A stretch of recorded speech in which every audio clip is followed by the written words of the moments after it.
Hello and welcome to another video. As usual, my name is Jeffrey. This is the Inquisitive Universe. Welcome. In this video, I want to talk about why I don't like to watch YouTube reviews. Yes, let's get into it.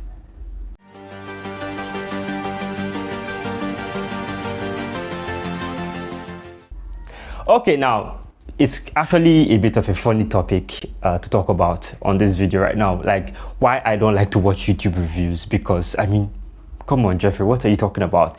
YouTube reviews are important, and yes, they are, right? Now, I mean, reviews in general are important. I mean, before YouTube, right, before the behemoth that is what we now call YouTube reviews, if you were around circa 20, okay, I'm calling everything 20 now, around 2004, 2005, 2006, 2007, probably all the way up to 2010. If you were interested in a phone, usually the only phones we were interested in at that time were the phones that our friends had, like, the ones that we had seen, possibly. Those are the ones you're interested in. The world is not so much of a global village as it is now compared to back then. So if you wanted to know something about the phone that you were interested in, you had to go and meet the person who had it. Like, Jeff had a Motorola, Michael had a Nokia, Henry had a Sagem. Like, that was how we were. So if you were interested in any of these products, for example, if you were interested in a Sagem phone because you like the flip, for example, yeah, because Sagem flip was a thing back then, or you wanted the Samsung Slide, or you like the thin Motorola, or you wanted the Motorola Razr that was also a flip, or you wanted the huge bulky Nokia, like, you had to go to meet these people. So you talk to them, you handled their phone, and basically that was how reviews worked, at least in my part of the world back then. But over time, the world became, more globalized, more open, and then, like, we started seeing stuff from other places that we're interested in, but there was nobody in the neighborhood that had it. So where did we turn to? We turned to YouTube, and YouTube was basically just what I'm doing right now. A guy who came online and, hey, I've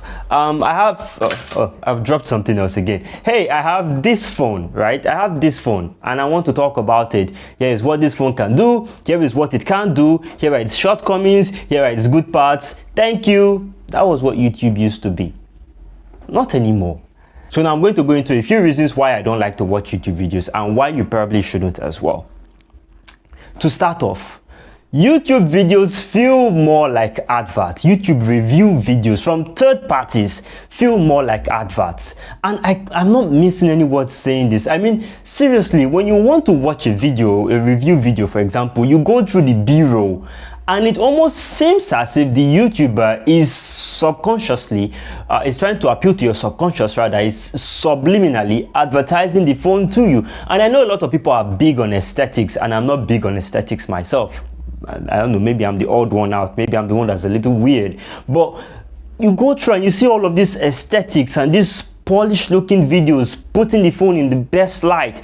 It feels more like an advertisement reel than a YouTube video. If I wanted to watch the advertisement reel, I would go to the company's official YouTube channel, or I would go to visit their website to get like the best looking photos of, because that is their job. It is not the job of the YouTuber to sell the phone to us. The job of the YouTuber is to tell us, hey, I have got this phone. Here is what this phone can do. This is what this phone cannot do. This is what, something like that. That's what you expected. But when you visit people's YouTube channels trying to get a review of a phone that you want to watch, it's almost as if the whole setup is trying to sell the phone to you. And that puts me off almost immediately. And that's the first one. Let's move on to the second one now. The second one is a lack of objectivity in YouTube videos. Straight up, in very, very straight terms, YouTubers lie.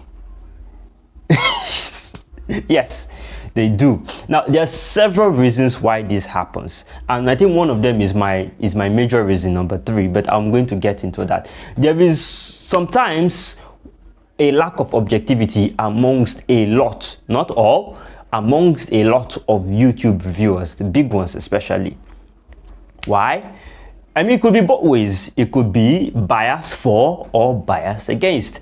Nobody really knows why or how or what drives people. So there could be bias for, there could be bias against, and you never really know why unless they tell you, right? Now, the bias for stems from many reasons. Many YouTubers, let me just even put it like this, YouTube doesn't pay. Not as much as people like to think it does. YouTube does not pay, right? I mean, if you go through, if YouTubers, honest YouTubers, people with around 5,000, 10,000 subscribers, even probably up to 50k, for example, if they come outside and tell you the pittance that YouTube pays them, like they want to just make money off the platform that YouTube pays them, you're going to weep. People like me have not gotten a single dime from YouTube. The only people who can break even from earning from just simply, by just being on YouTube are those people with subscribers of over 100,000, people with those close to 1 million, or even more than 1 million, that have views in the millions or in the tens of millions, right? That people watch a lot of ads. Those are the people who can break even from YouTube. So for the rest of us, especially those of us who are just starting out, or those of us who are still struggling trying to make a name, who have been around for a while trying to make a name, there is one of the best ways that they can make money off is by striking brand deals with companies. These brand deals are either covert or overt. That is, they're either in secret, or they're like out there in the open. Now, most of the time, these deals are done in secret because, I mean, if a YouTuber is already a known, brand ambassador of a certain brand, and then they come out and they make a YouTube review, common sense will tell you that, this guy is doing a review on behalf of his company, so obviously it's going to be biased. So most of these deals are sometimes covert, under the table, right? And sometimes these deals are not like, there's not really any structure. There's no structure to it, as one YouTuber in Nigeria has, alleged that, they just, come outside and say, we want you to review this for us, here, take.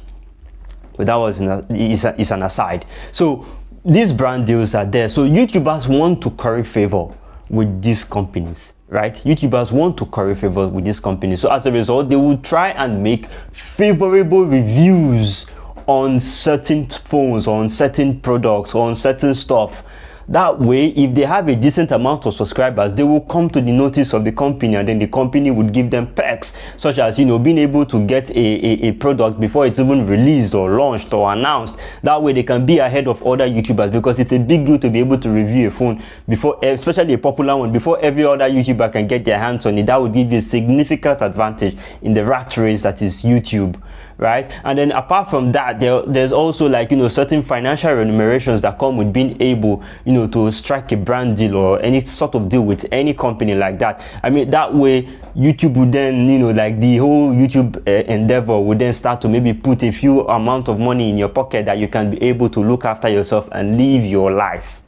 So yes, there is incentive for YouTubers to be, to lose their objectivity when it comes to reviewing products. And it can also be the other way around. There are some times where YouTubers flat out do not like certain companies. Maybe they had a bad experience with them, maybe they have a row, maybe they have some sort of disagreement, and they just come out and they blast the product, and they completely just destroy it, they annihilate it, they just go for broke. They just, like, there is, sometimes, most of the time, there is a lack of objectivity when it comes to stuff like this. And then that would then take us to number 3. Companies seizing the narrative.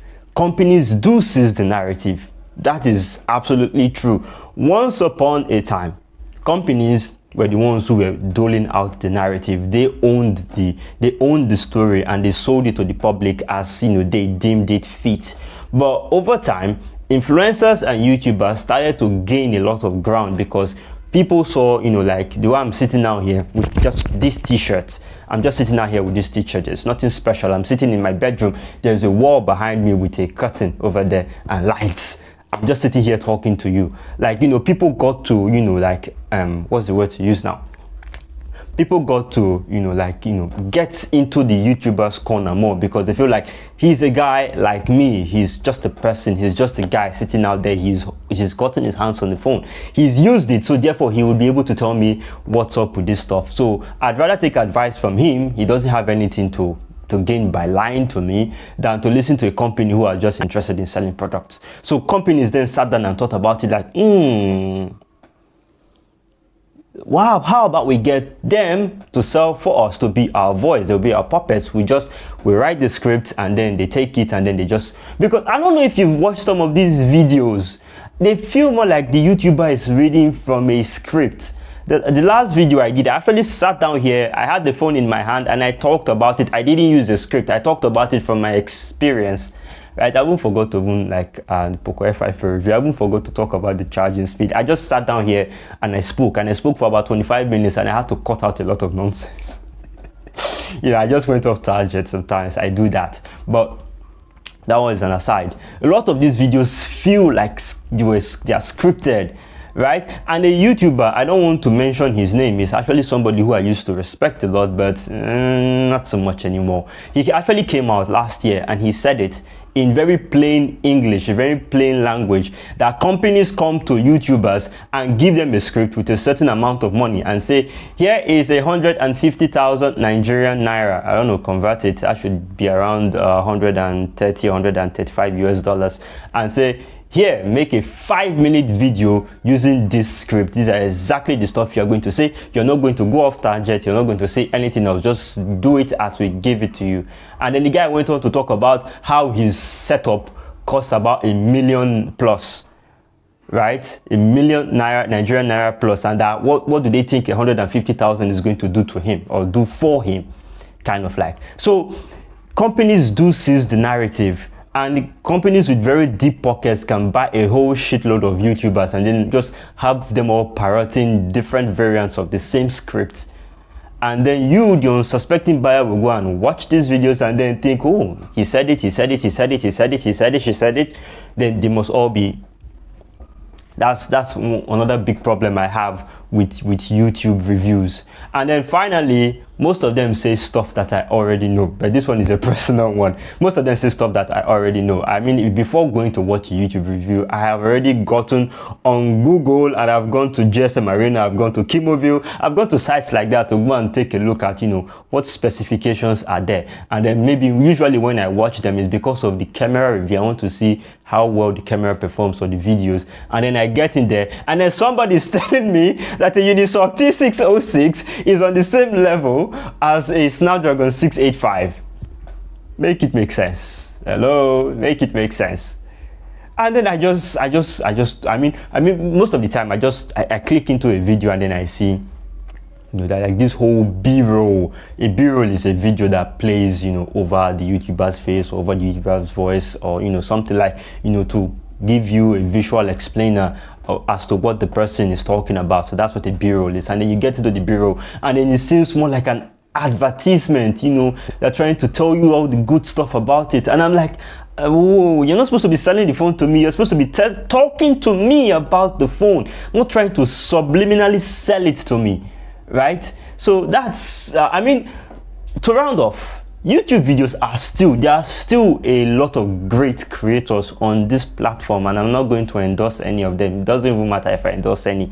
I don't have the weight to be able to like endorse anybody, but there are still a lot of great creators on the platform that you can take their word for it, and it's going to be up to you to search for them. I'm not going to come out here and mention any names because it's mostly subjective to different people, and I don't want to cause a whole furor or argument, or then maybe be seen as being silly when I endorse a YouTuber that maybe I don't know has been caught in some shenanigans of some sort in the past. But I'm still going to say there are still some very great creators on the platform that you should absolutely search for and watch. But the majority of them, if you actually sit down and look through their videos, it doesn't really take much. You don't even need to be as versatile about smartphones as I am. You can just basically spot the bullshit coming at you from a mile away. So you should know how to use the platform. YouTube is like fire. If you know how to use it, it will be a great servant. But if you don't, it will become your master and it will lead you in directions that you clearly do not want to go. My name is Jeffrey. Thank you for stopping by my YouTube channel. As usual, make sure to like, subscribe, and more importantly, share. Thank you very much. I'll see you in the next one.